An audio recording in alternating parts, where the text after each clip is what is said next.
York Times described him as the voice of hate in America's heartland. He's a key player in the premier pro-white advocacy group in the United States of America, the National Justice Party. Speaking of his role as chief of staff, he states he does the work that most people wouldn't find so glamorous. Once a drummer in a heavy metal band, he's an accomplished and skilled orator. A great lover of cats, his approach is a wicked observational sense of humor. After traveling the world as a pro-white advocate, he likes nothing more than returning to his hometown of Dayton, Ohio, where occasionally he'll find a dead pit bull on the pavement. You know, I've done my research. There you go. Please welcome all the way from the Midwestern United States, Tony Hovater.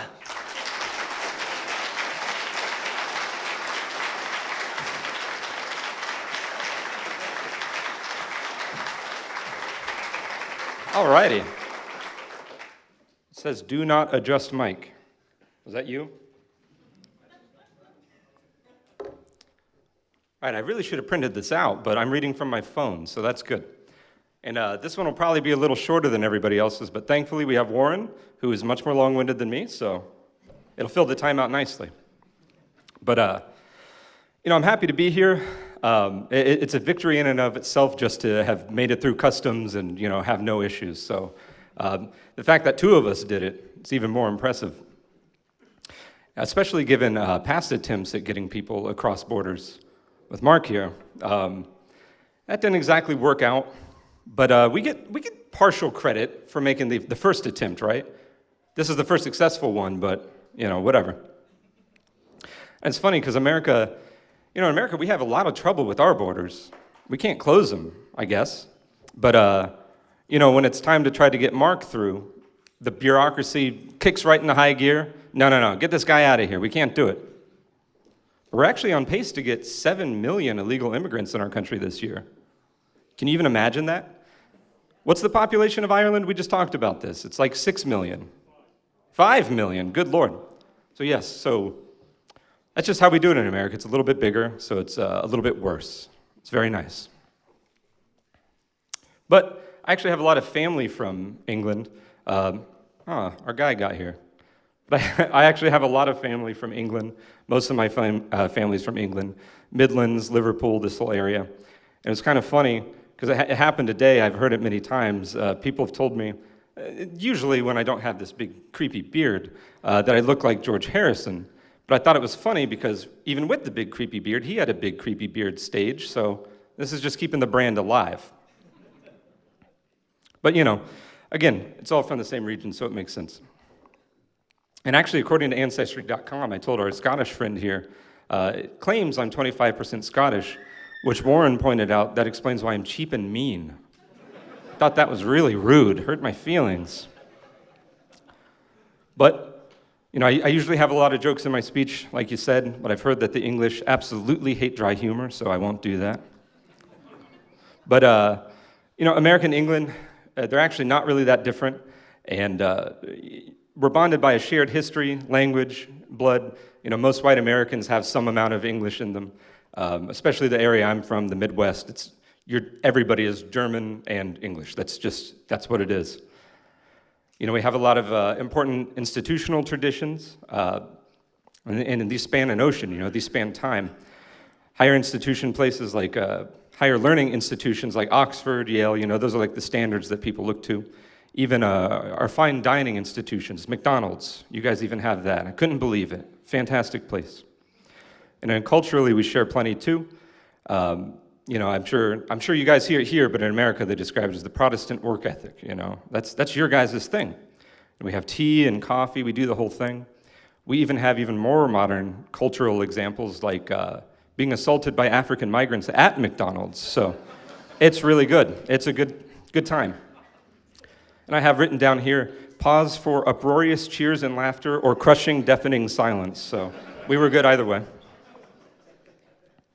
But seriously, the most important bond that we actually share is our very, very real, very tangible struggle against the Zionist occupation system headquartered in Washington, D.C. Yes. And this imposes its both destructive and corruptive powers on the entire Western world, as well as, frankly, non-white countries too. But fortunately for us, this isn't actually the end of history. That's what they said after the Cold War. They kind of think they can do it now.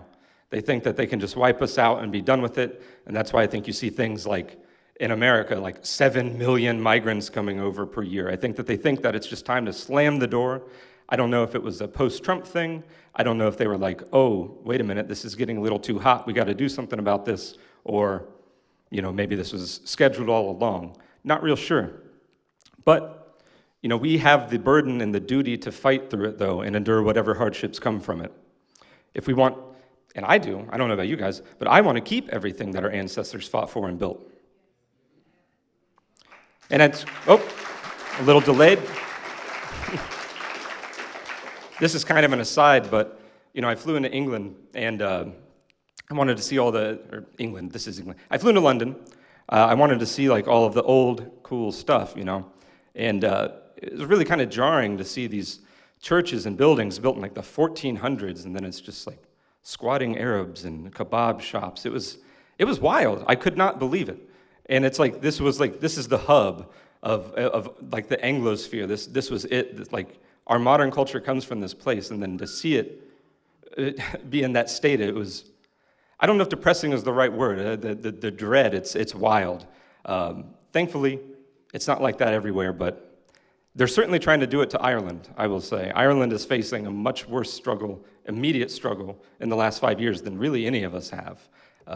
Again, 7 million migrants per year in America. We can stomach that for a second. It's a very big place. Ireland, unless things change, it's done. They've been ethnically cleansed in their own country. It's not a good look. But, the way you get real change is through real organization and real activism. And PA, Patriotic Alternative, they're actually an inspiration to us at the NJP with how you guys do things. Mark is actually the real deal when it comes to this type of stuff. We've sort of been forced off of the internet in most spheres. It's very, very hard. I don't know if it's worse here. I don't know if it's worse in America, but it's very hard to organize online. They do. As soon as any of us try to make an account, it's gone. This is also an aside, but it's really funny. Somebody had leaked information from Facebook a couple of years ago, and they keep lists of everybody's names. I don't know if any of you guys remember this. You might remember because you're more online oriented. But it was really funny. They had basically everybody on the Central Committee, they had our names on there, and they had every iteration of ways they can try to spell it. So anytime any of us try to use our real stuff, it's usually just killed. It's really, really irritating. So since we can't do it online, we have to organize in real life. And I think the system is actually kind of biting itself for that, because instead of being online, we're going to go to people's doors, we're going to knock, we're going to hand out literature, we're going to do activism. We're actually going to be engaging where people are. And that's going to have a much bigger impact on people. When you can meet somebody and talk to them, look them in the eye and shake their hand and talk about our issues, they change. They understand. I'll censor myself a little, the Zionists of the Cultural Revolution, they didn't just stick to tabloids and academia and institutions. They got out there. They made changes at the floor, grassroots change. Unfortunately, they were very effective. We aim to do the same thing, but hopefully a better outcome. And there's kind of a nobility in being persecuted by a system that is as evil as what it is. That's the sign that you're being effective. That's a sign that you're actually fighting in a way that the system can't have. Because if you're ignored utterly or even promoted, what sense does that make? You're not pushing back on the people that are actually oppressing you. You're not. We see, and I'm sure it's the same over here. In America, we have a lot of fake groups that are literally made by the government to try to steer things in a goofy way. I'm sure the entire Anglosphere has that type of stuff. I know you guys have had to deal with like some dumb stuff like that. Fake startup groups that are mysteriously funded, you know. You hate to see it. But, you know, fighting against a system that tries to dispossess us of what we have and what our children can have in the future is the only option. Like, to sit and do nothing is basically to condone what's happening. And you might as well just work for them at that point. And being an underdog is kind of being oppressed, being an underdog is like a good cultural meme. People will gravitate towards that. Everybody wants to root for an underdog. That's like a big Western thing. That's what we do. But thankfully, we're not really like the underdogs that we seem. There's no pro-white organization in power at the moment, but there are people all over the world, millions and millions of white people ready to hear this message and are just desperate to find it. And that's why they try to keep us off the internet. But eventually, you can snowball. You get so big in person, they literally cannot ignore you. We're at the ignore phase now, but that's not always where we're going to be.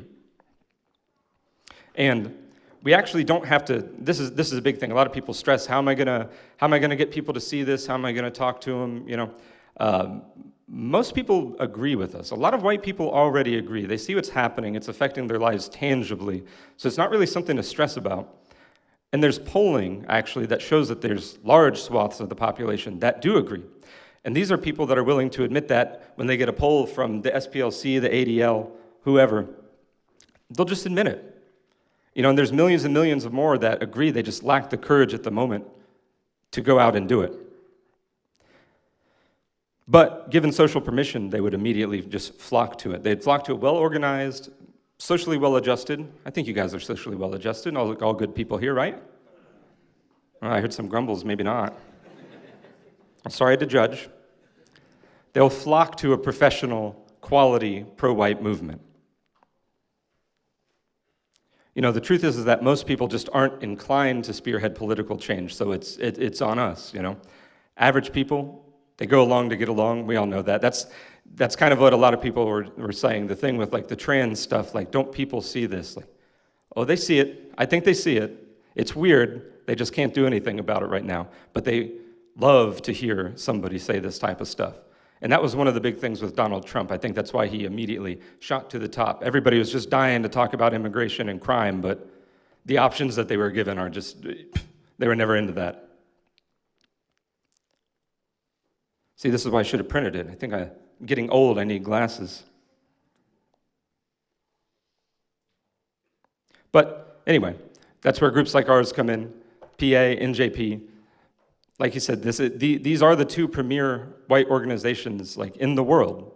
And, you know, what we want to do is build a foundation, you know, lay sort of the foundation of what will be a global movement. Because the thing is that so America and England go, so goes the world. Like, these are the first two dominoes that have to fall before anything can change. Like, it sounds crazy, but unless America, its current regime, is destroyed, the entire world, the entire white world and the world itself is doomed. It's true.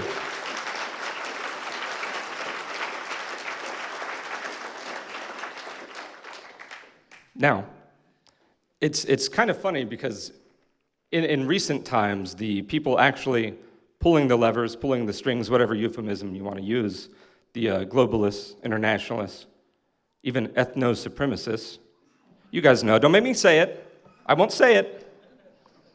They make it kind of easy to see what they're doing at this point. It's very, very hard for people to look out the window and see the changes that they're seeing, even in like the last 5 years.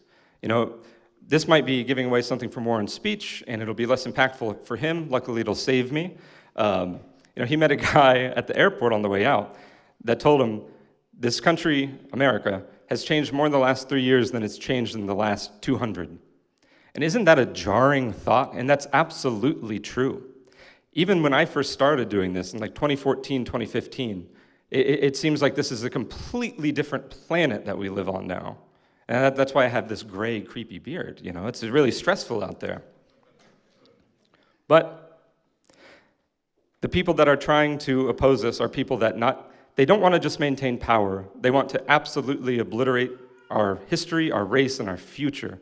So again, there's nothing more important than being involved and reaching out to people and getting them invested in this. If not for themselves, if they're not even interested in protecting their history, for their kids, at the very least, you do not want to be a hated minority in the country that your people built. It's insane.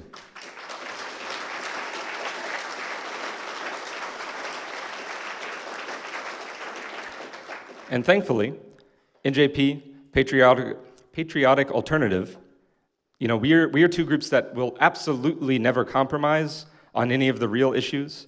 A lot of people try to take off-ramps into, this is a little bit less edgy, this won't upset people. At a certain point, you censor yourself so far that you may as well just be the conservative party, you may as well be a Republican. And what use is that? Your personal political career actually doesn't matter. The message is what matters, and the success of this movement matters. That's something people really need to take away, because unless one of us with our ideas is in power making change, it's over. They're trying all they can, like I said, they're throwing it all at the wall right now. So in the next 5 years, one of us will be in power to the point where we can start to make these changes. At first we'll stem the tide, and then we'll stop it entirely. Right.